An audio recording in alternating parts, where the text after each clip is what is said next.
Um, Tonight, I am going to talk about the two biggest mistakes that, the two biggest mistakes that consultants make when they're marketing their business. Just two.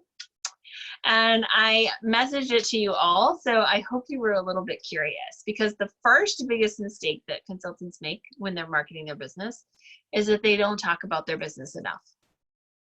They just don't. You forget. You go about life and you forget to mention that you have a business. I have people on our team whose friends invited them to their Cincy party that they were having, and they didn't even know that their friend was actually a consultant now. Whose fault is that? So you've got to actually let people know that you have a business. You have to share your business for people to know what you have available and what opportunities you have for them. Or they will never do business with you because they don't know you have a business. They have to know that you actually have a business. That's step one. Now, the second biggest mistake that consultants tend to make when marketing their business is that they talk about their business too much. People are tired about hearing about you, Cincy. They just want to know you. They want to hang out with you. They want to be friends with you. They don't care about your business. We care. Nobody cares about your business more than you do. And sometimes they just don't want to hear it. They know you have a business. When they need some stuff, they will let you know, right? So those are the two biggest mistakes. We're either talking not enough or we're talking too much and turning people off. And when you turn people off, they don't hear you anymore. And so it's really hard to get them to pay attention when it is important or when it is something that they need to hear. So what do we do? How do we fix this? Where do we find that happy medium where we can talk about our business enough that people know what's going on, but we don't talk about it too much that we push them away? So here's the magic. Okay, so we all know that people do business with those that they know, like, and trust. And trust is so, so important. So people have to get to know you. They have to like you. They're not going to do business with you if they don't like you. So you have to be nice to people. You have to smile every now and then. You got to kind of be fun. You don't even have to be fun. You just have to be pleasant to be around. You have to be a little bit positive. People don't want to hang around negative people. You've got to be a little bit positive. You've got to smile every now and then. You've got to kind of enjoy the moment and be nice to people. Like, people have to like you, but they also have to trust you.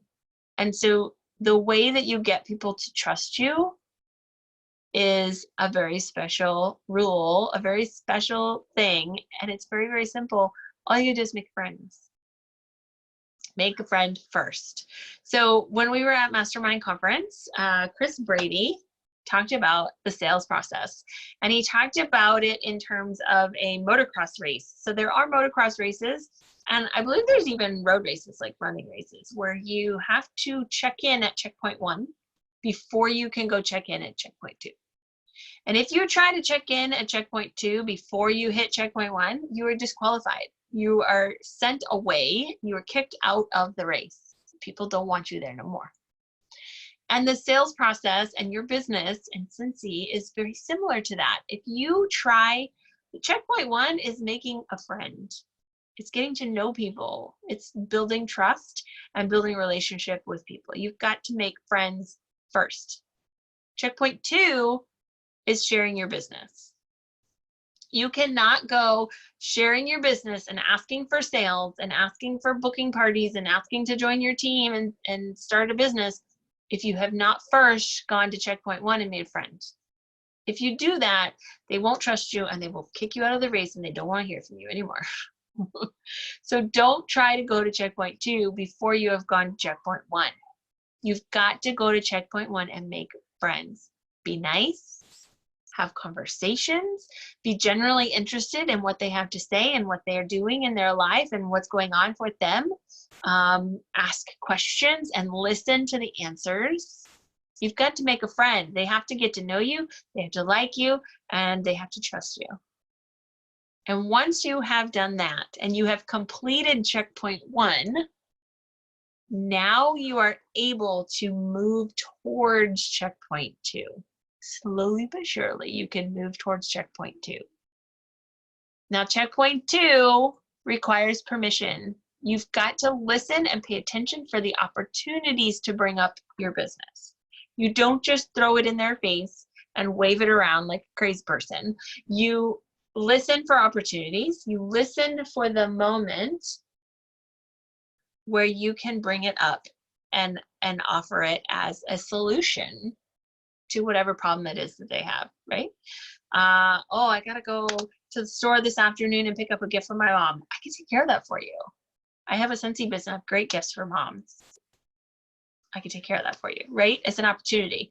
Oh, really? Tell me more about that.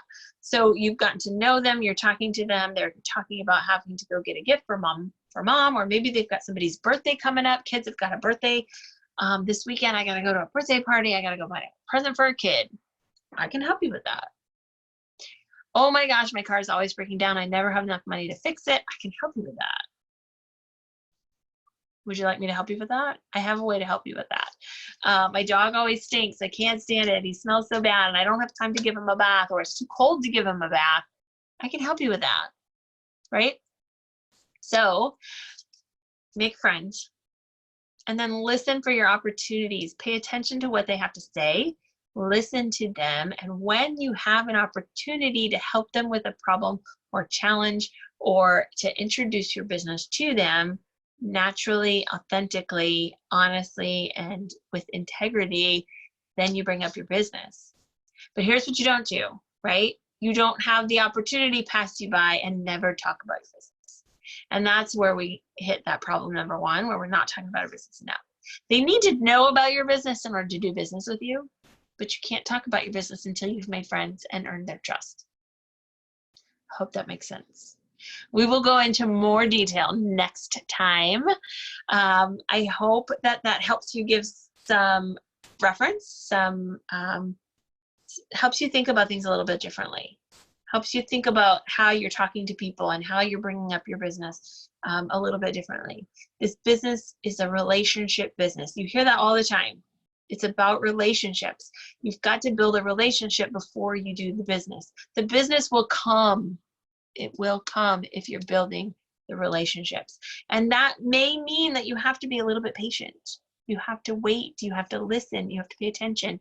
You have to meet with people more than one time before you all of a sudden show them that you have a business. I have been going to the bus stop with Christopher every morning since school started, right? We're almost to the midpoint of the school year. There is another dad down there. They've got lots of kids. And I have mentioned my business in passing. I've worn Scentsy shirts and Scentsy things. I've mentioned that I have my own business and I work from home, but I have never brought up or introduced or asked for a sale or a booking or anything like that until this week. And he started talking about needing to get gifts for family, and his mother-in-law loves the scent, and they go out searching for these particular candles that has the right fragrance that she likes at the holidays. And I said, I can help you with that. And I brought him a packet with some samples and some catalog product sheets. But I did not introduce my business to him before that, because we were building that trust. They needed to get to know me, that I was reliable and that I was like okay to do business with. And then the opportunity opened up in the conversation authentically. And now I'm helping, right? I'm helping with a service, helping them with a challenge, helping them overcome something that is an obstacle or that is difficult. And now I'm making it easier. And that is how you grow your business. Well, that's how you get referrals from people, because now you're helping. Without pushing your business on people all the time. I could have handed stuff out to those people the very first week of school. They would have thought I was a crazy person, never talked to me again, and thought they couldn't trust me because I'm just a crazy Scentsy lady. But now they know that I'm cool. They trust me a little bit. Hopefully they like me a little bit. They'd be willing, like they'd be okay if I took their kids home with me after school if they couldn't make it to the bus stop. They trust me. And so now when I say, hey, I've got this thing that can help you, they believe me. And they're more willing to take a look at it and do business. So I hope that helps. Avoid the 2 big mistakes. You can't talk about your business too much. Wait till you've made friends. Wait till you've built that relationship and the trust. And then when the opportunity presents itself, make sure you're talking about your business. Make sure you are offering your help and your assistance. So don't do it too much, but make sure you're doing it when the opportunity arises and when your cue is presented. All right, I hope that helps. I hope you guys have a great month. I hope you're having a great week. I will see you back here again on the third Thursday of the month, and we'll continue to do that until I can't anymore. First and third Thursday. So get used to it, get excited. I'm excited. If you have suggestions for topics or things that you want me to talk about, please put them in the comments or shoot me a message if there's something you want me to talk about. I have so much content and information to share with you from our conference. I've been reading books. I've got so much information, but I don't want to share it all to you too much. We're going to break it up into quick little videos, little training segments that you can use, hopefully digest, do something about it, share with your teams as you need to. So I hope they're valuable for you. Have a great night. Bye for now.